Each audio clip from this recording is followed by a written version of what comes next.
বন্ধুগণ নমস্কার, আমি শীতাংশু বলছি। কাল পাকিস্তানে একটা বড় কিছু হতে চলেছে। তার কারণই হচ্ছে যে কালকে বালুচিস্তান লিবারেশন আর্মি এবং মাজিদ গ্রুপ আর বালুচিস্তানের সমস্ত অ্যাক্টিভিস্ট তারা যারা বালুচিস্তানকে স্বাধীন করতে চায় তারা কালকে একটা স্বাধীনতা দিবস ঘোষণা করেছে। এই নিয়ে পাকিস্তানের মিলিটারির মধ্যে এখন একটা ভয়ানক তৎপরতা তুঙ্গে।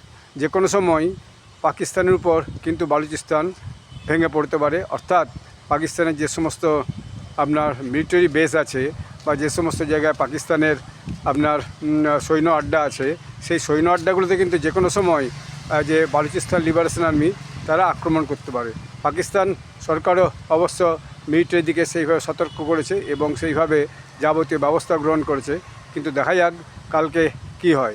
তারা এর মধ্যে তাদের নিজস্ব যে নোট, সেই নোটও চালু করেছে, বালুচিস্তানের সেপারেট নোট, সেটাও সে চালু করেছে। ফলে আগামী দিনে কি হয় সেটাই সবচেয়ে বড় ব্যাপার। কারণ দেখা গেছে পাকিস্তান দীর্ঘদিন বালুচিস্তানকে হচ্ছে যে আপনার এক্সপ্লয়েট করছে। চীনকে সেখানে অবাধ ঢুকতে দিয়েছে এবং চীন সেখান থেকে যে ক্রিটিক্যাল মিনারেলস এবং ইম্পর্ট্যান্ট যে মিনারেলস আছে সে সমস্ত লুটপাট করে নিয়ে যাচ্ছে।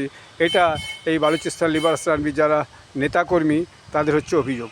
এখন এতদিন পর্যন্ত দেখা যাচ্ছিল বালুচিস্তানের যে গ্রামীণ এলাকার যে মানুষজন বা অ্যাক্টিভিস্টরা তারাই এতে বেশি করে অংশগ্রহণ করছিল। কিন্তু এখন দেখা যাচ্ছে শহর এলাকার লোকজনও এই যে স্বাধীনতার দাবিতে তারা নেমে পড়েছে।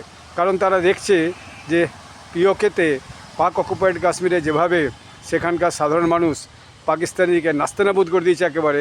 আজকে তো খবর পাওয়া গেছে সেখানে নাকি 50-55টা যে পাকিস্তানি আড্ডা ছিল, সেই আড্ডাকে আগুন জ্বালিয়ে পাকিস্তান অকুপাইড কাশ্মীরের লোকজন যেটাকে জবরদখল করে গেছে, যাদেরকে খাবার দেয়নি, আটা দেয়নি, পেঁয়াজ দেয়নি, টমেটো দেয়নি, তারা সেই পাকিস্তানি ছেনা ছাউনিকে পুড়িয়ে দিয়েছে, ফুঁক দিয়া হিন্দি মে এরকম একটা খবর এলো আর কি। তো যাই হোক, আগামী দিনে এই বালুচিস্তান লিবারেশন আর্মি তারা স্বাধীনতা অর্জন করতে পারে কিনা সেটাই দেখার। আসলে পাকিস্তানের সমস্যা হচ্ছে পাকিস্তান সারা দেশের বিভিন্ন প্রান্ত থেকে সমস্ত রিসোর্সকে এক্সপ্লয়েট করে নিয়েছে, সবটা পাঞ্জাবে ঢালে। আর পাকিস্তান আর্মি প্রশাসনে পাঞ্জাব আর করাচি, মূলত পাঞ্জাব তাদেরই দাবদাবা বেশি। তারা সারা দেশের লোকজনকে এক্সপ্লয়েট করে। দেশের লোকের আর্থিক অবস্থা অত্যন্ত খারাপ। সাধারণ যে প্রয়োজনীয় জিনিসপত্র সেটাও তারা পায় না এবং তাদের দারিদ্র সীমার কোনো শেষ নাই।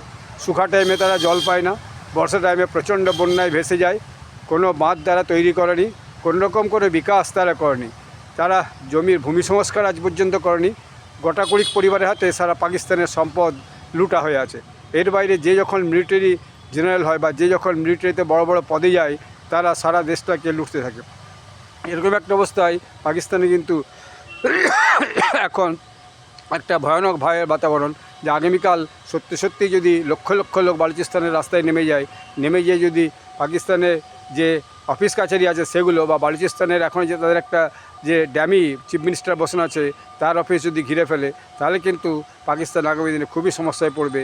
তো কীভাবে কালকের যে স্বাধীনতা দিবসের আহ্বান বালুচিস্তানের বা বালুচিস্তান লিবারেশন আর্মিদের, তারা কীভাবে পাকিস্তান আর্মি বা পাকিস্তান প্রশাসন বা বালুচিস্তান প্রশাসন তারা সেটাকে সামাল দেয় সেটাই দেখার। এমন হতে পারে যে কালকের পর থেকে পাকিস্তানকে বালুচিস্তান থেকে সরে চলে আসতে হলো, কারণ কোনোভাবেই যে ইন্টারনাল ক্রাইসিসগুলো পাকিস্তান মেটাতে পারছে না। খাইবার পাখতুনখোয়াতে ভয়ানক ক্রাইসিস, পিওকেতে ক্রাইসিস, বালুচিস্তানের crisis. Let wait and see what happened tomorrow. ধন্যবাদ।